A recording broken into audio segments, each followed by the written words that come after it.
mag-change oil pala ako ng tricycle. Yan. Para matanggal yung lumang langis. Oy! At ngayon isasalinan natin ng bagong langis. Ito sa lugar natin.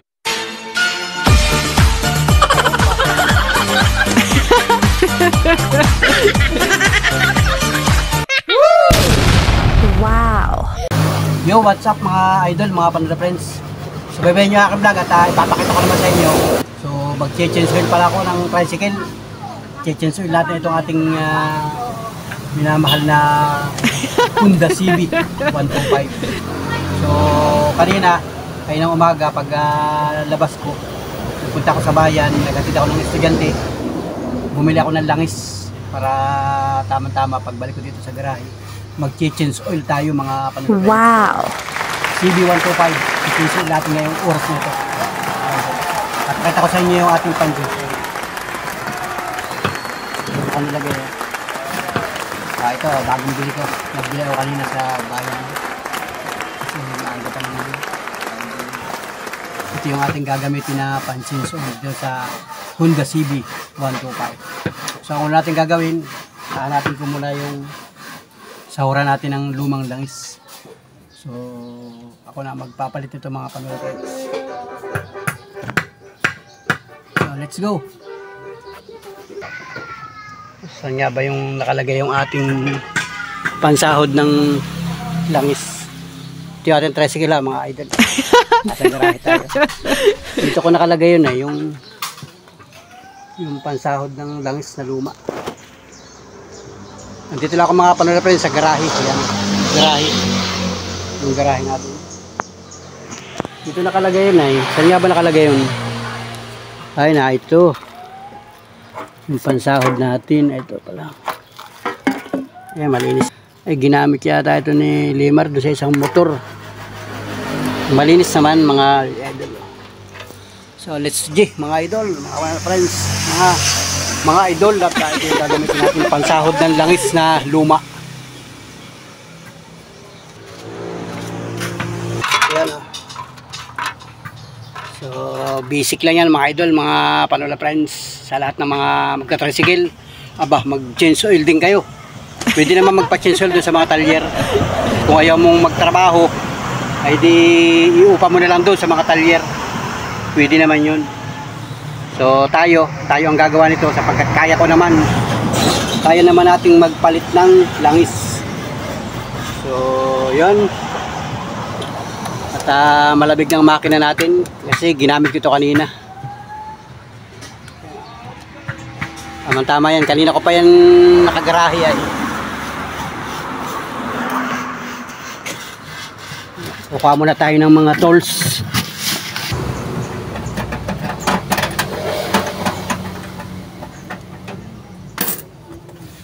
Wala yung aking 14.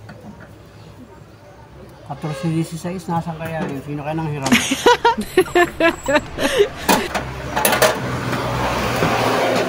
Wala yun. Hindi rekasya. Sino kaya nang hiram nun? Ang mga mahirap sa mga hiram ay ng mga gamit.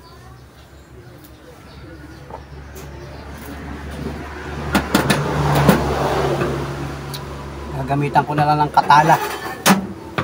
Kukuha ko doon ng katala sa kabila.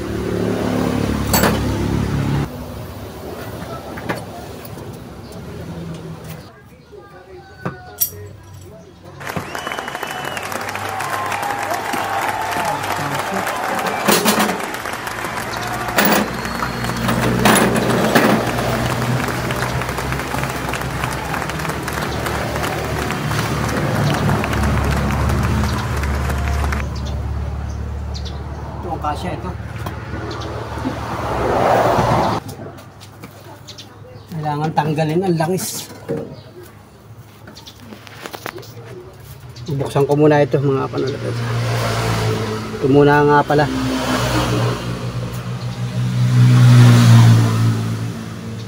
Ayan. Ito yung pansukat, ito yung panggids. So, papatong ko muna dito. Yan, binuksan ko na para tumulo yung langis. Ayun mga idol, at binuksan ko na. Papasilip ko sa inyo kung paano ito tinatanggal. Ayan o. Pinihit ko na o, yun o. Wow!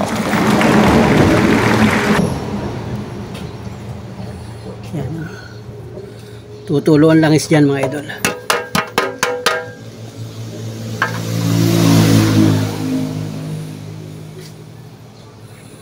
Ayan.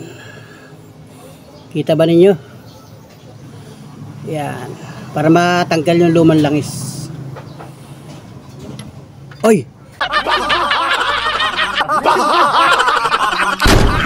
Ayun. Yun.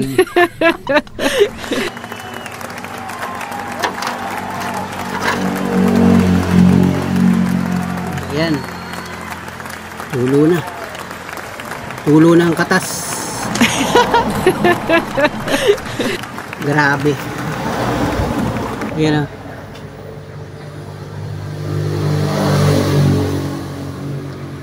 Oh, yun.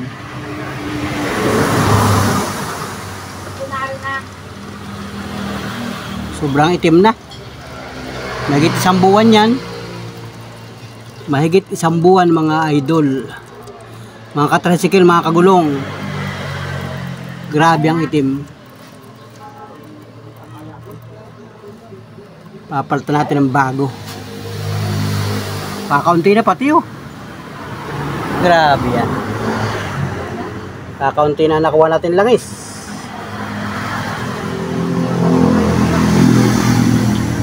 Grabe. Nababawasan talaga ang langis oh. Oh, kakaunti na oh. Kailangan talaga buwan-buwan nagpapalit ng langis. Alright. Let's go.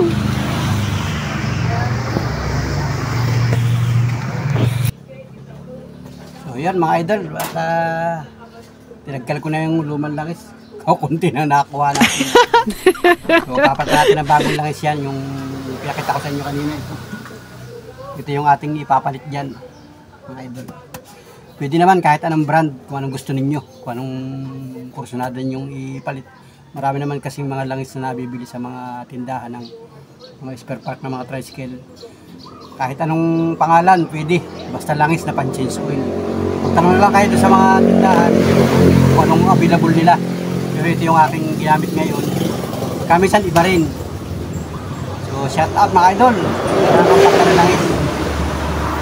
So bakit pinapalitan ng langis? Kailangan palitan ng langis yung tricycle na pampasada.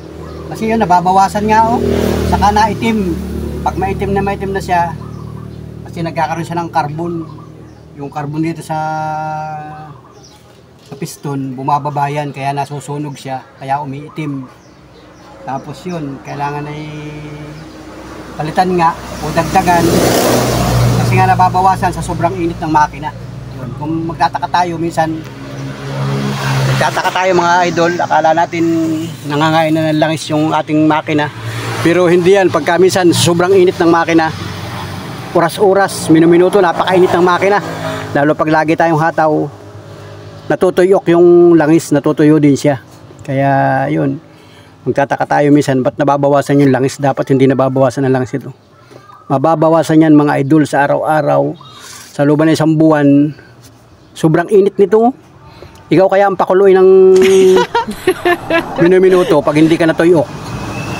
Okay, yun yan langis. Kaya yan ay nababawasan mga idol. Kaya huwag kayo magtataka kung bakit nababawasan yung langis. Normal yan mga idol kasi ginagamit natin yung makina. Natutuyo yung langis sa sobrang init. Samahan pa ng sikat ng araw. Minsan maghapon tayo namamasada, kaya talaga nauubos yung langis. So kung ayaw mo mag-change oil, edi dagdagan mo na lang. Binabantuan yan. Bibili ka ng mga maliit na botelya, dadagdagan mo yan para ma-circulate yung kanyang mga engine sprocket dun sa ilalim ng makina. Kaya siya kailangan ay alagaan sa langis. Langis ang bumubuhay dito mga idol, mga panood friends sa makina. So yun, kaya yung mga katulad natin mga tricycle, kailangan mag-change oil. Kahit hindi yung mga pampasada, kahit yung mga service, basta makina, kailangan niyang dagdagan ng langis ito. Kasi natutuyo mga idol. Takin mo yan, no? Kakaunti na lang kasi nakuha ko. So, iba-iba naman ang mga diskarte ng mga driver. Pagka driver ka ng tricycle, kaya namamasada, edi yan, may kanya-kanya silang diskarte mga idol. Alam niyo na yun, basta driver, kailangan hindi lang sweet lover. Sweet din sa tricycle, kailangan kailangan ay mahalin din natin itong ating pampasadang tricycle mga idol. Diba? Mahalin natin, hindi lang yung ating mga mahal sa buhay. Itong tricycle, kailangan mahalin din kasi pag nadisgrasya yan at nagka-problema, ikaw din ang magkaka-problema. Diba mga idol? So yun, ito yung ating simple vlog mga panood. So maraming salamat sa sumusuporta sa aking mga vlog, mga video na i-upload ni Panuli. Sabi ko nga, samot-sari yung ating mga video mga panood friends. So maraming salamat sa inyo. Thank you mga idol. Solid ka Panuli, solid mga friends, solid sa panonood sa mga video ni Panuli. Alright, ito yung ating content ngayon. Nag-change oil ng tricycle ng Honda CB 125 si Panuli ngayong mga oras na ito. So ang kabuuhan nito, yung mga na-vlog ko na tungkol sa tricycle, dati nung nakaraang mag-iisang taon na yata yun, nung nag-overheat ito. Ngayon wala na, hindi na siya nag-overheat. Okay na siya. So silipin nyo yung aking isang video dyan na bakit nag-overheat si CB125, anong mga ginawa. Kumbaga sinabi ko lahat doon yung naging problema nito. Pero buhat noon, okay na. At yun nga, inaalagaan natin sa change oil. Tapos minsan may mga bumibigay na ibang problema sa tricycle. So nung isang linggo nagpagawa ako ng starter nito. So abangan din niyo yung aking video. May video rin ako doon. Pinagawa ko yung starter nito. Starter ng ating CB125 nagka-problema din. So lahat ng bagay sa tricycle natin, lahat ng pyesa bumibigay yan kasi araw-araw natin ginagamit yan. Pagka naman napalta na at saka nagastusan mo, okay na uli yung tricycle na pampasada natin. Ganun lang kasi may mga mekaniko naman na pwede namang gawin, kaya lang ay di may kapalit na bayad. Kumbaga pag-iipunan natin yung papaltan sa tricycle, yung nasisira. Basta pag yan ay naipagawa at nabayaran mo yung mekaniko sa labor at saka yung pyesa, okay na uli yung ating pampasadang tricycle. So, ganun lang mga idol, mga panood friends, yung hanap buhay ng isang tricycle driver, lalong-lalo na pagka sarili mo ang tricycle pampasada. Kailangan ay may nakatabi kang maintenance. So may nag-comment din sa atin na kukuha yata siya ng tricycle na pampasada second hand. Nagtatanong siya sa atin kung alin ba daw mga tricycle na hindi masirain. So lahat naman ng tricycle, basta yan ay hindi pa katagalan, mga 5 years pa lang, minsan nasisira din. Pero pag naipagawa natin at kaya naman bilhan yung pyesa, maayos yung ating tricycle mga kalapit. Kaya lang minsan nagkakaproblema nga pagka wala kang pambili ng pyesa, saka pagka lumang-luma na yung tricycle, minsan tinatamad na sila magpagawa ng tricycle. Pero pagka tulad ito, itong ating tricycle ay model 2015, so condition pa siya mga idol. Pagka nagkaroon siya ng problema, mga sira ng tricycle, kaya pa natin bilhan at saka available pa yung mga pyesa yung tricycle.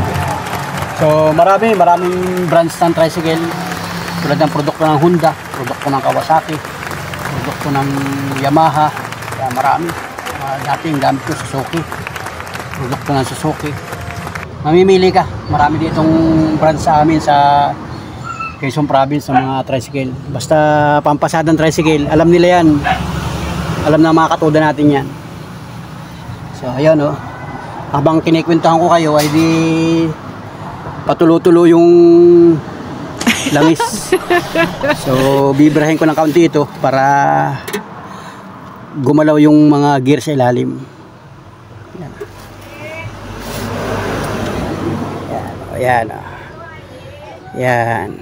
Hindi naman tayo nagmamadali, ay di Habang tayo nagkikwentuhan ay di yan, patulo-tulo siya. Pero sa mga talyer, may teknik sila dyan. Kung paano mas mapapabilis yung pagtanggal ng langis. Binubumbahan nila yan ng hangin. Pero sa atin, hindi na natin yan bubumbahan. Dito lang tayo sa garahe mga idol.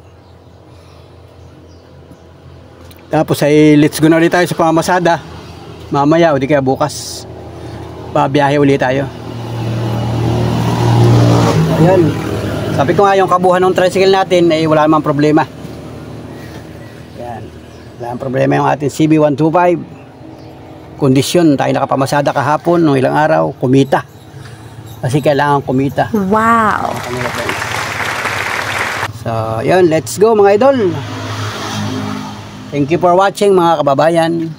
Mga idol, mga solid, kapanuli dyan, mga katuda, mga katricycle, mga kagulong. Isang malaking shout out sa inyo. Malaking shout out sa mga katricycle natin, katuda, kagulong, sa buong Pilipinas. Kahit sa ibang bansa, mga idol. Mga OFW na nagtatricycle dati dito sa bansang Pilipinas. Siguro ginagawa din ninyo ito nung kayo'y nandito pa at namamasada ng tricycle. So, shout out no, sa mga nagko-comment sa ating mga video patungkol sa tricycle. Ito yung content ni Panuli, tricycle. Kasi nga ito yung hanap buhay natin at sinasamahan ko na rin ng mga travel, mga adventure sa mga ginagawa ko araw-araw. Shout out sa inyo mga idol.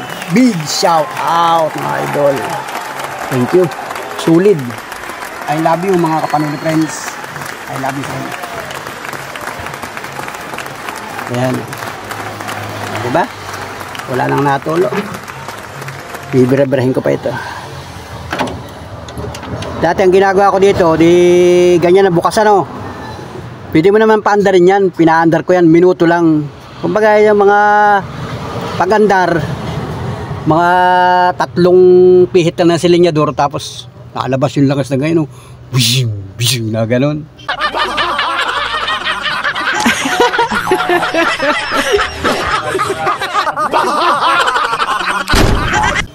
Pagka binira natin yan, lalabas yung langis yan. Mga 3 pihit lang ng silinyador, tapos patay na uli, isasali na yung langis. Di ba? Ganun lang. Kanya-kanyang diskarte, hindi man yan masisira. Sasabihin lang ninyo masisira pag pinaandar na walang langis. Andar yan. Ganyan ang mga style. Kaya lang iba nga ay di masilan, hindi nga nila alam, at saka mga baguhan tricycle driver ay di yun. Yan, naka-ready na yung ating langis. Ito yung ating i-change oil dyan. Maya sasalin, simple lang pagsasalin ito. Pag kinalas mo itong takip na ito, itaktak mo lang dito, dahan-dahan lang. Huwag lang pasmado. Pag pasmado ka, ay siya hindi magkakaig eh. Gamitan mo ng burukal. Diba? Shout out doon sa mga talyer, yung mga mekaniko, ng mga ang trabaho ay manggagawa ng tricycle. Maraming salamat sa inyo. Thank you sa inyong pagsuporta sa mga tricycle, mga makina. Kasi nasa inyo ang buhay ng mga driver. Kasi yung ibang mga driver naman talagang umaasa lang sa mga mekaniko. Kaya yun, ayos lang, tuloy ang buhay ng mga magta-tricycle. Comment lang kayo da mga idol. Comment lang kayo dito sa ating YouTube kung napanood niyo ating vlog.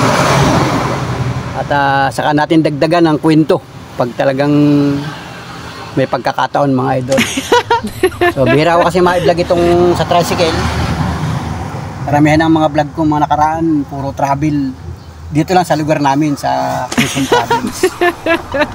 Basta maraming salamat sa lahat ng mga sumubaybay, tumugaygay, tumutok, sumuporta sa mga bidyong ating ini-upload. Wow. Alright?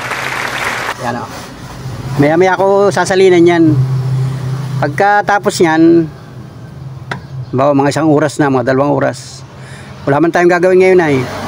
Sasaraduhan ko na uli yun, yung kinalas ko dun sa ilalim ng tornilyo, sasaraduhan yun, tapos higpitan. Tapos yun lang, sasalinan mo na dito ng langis na bago. Tapos tatakpan na uli. Hoy, kung itatanong ninyo, itong langis kung magkano bili natin, Ang tatak nito ay Honda yung ating pinili. Sa ngayon, ang bili ko kanina, 230. Mahal na, no? Dati ay mura lang ito. Dati ito, basta nasa 1 plus lang ito dati. Ngayon, 230. Ganun kamahal. Kaya pag wala kang ipon, ay wala kang pambilin langis. Yung nagamit kong pangbukas, wala yung aking 14-17. Awang kung sino nang hiram, hindi na mapasa uli. Ang ginamit kong pambukas ay yung pangkalas ko ng spark plug, yung kabila. Yung kabila sa spark plug, yung kabila ay pwede pala doon. Ay di yun, ayos. Yun ang aking ginamit na pangkalas, mga idol.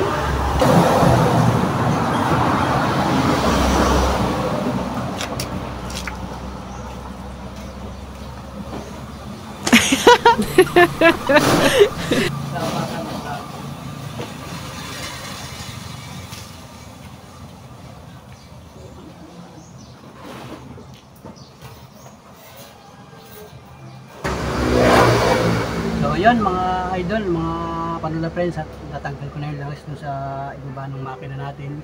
Tapos ibinalik ko na ulit yung tornilyo dun sa ilalim. At ngayon isasalina natin ng bagong langis, mga idol. Ito sa lugar na ito.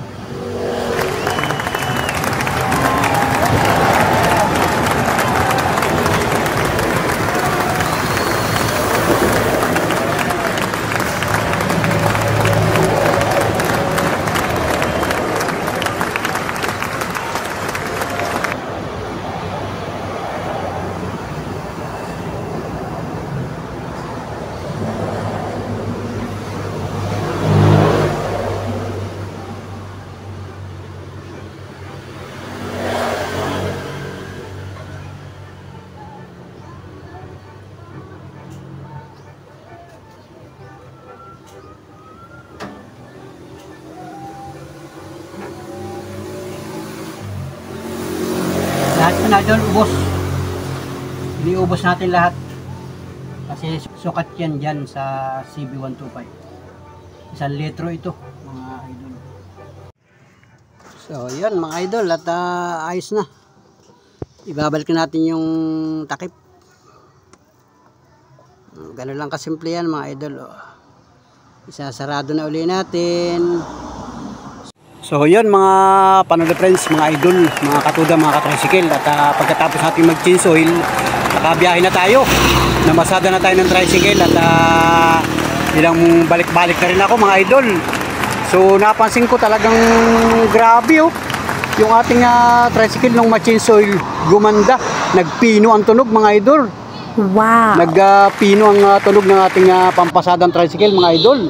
Grabe Kaya kailangan talagang mag-change oil ang ating mga makina.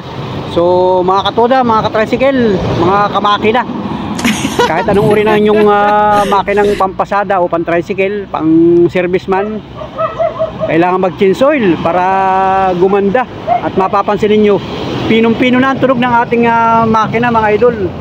Grabe, pambihirang buhay. Shout out sa mga katoda, mga katricycle. Kailangan mag-change oil ang ating pampasadang tricycle. So let's go mga idol, mga Panula friends. Big shout out. Wow.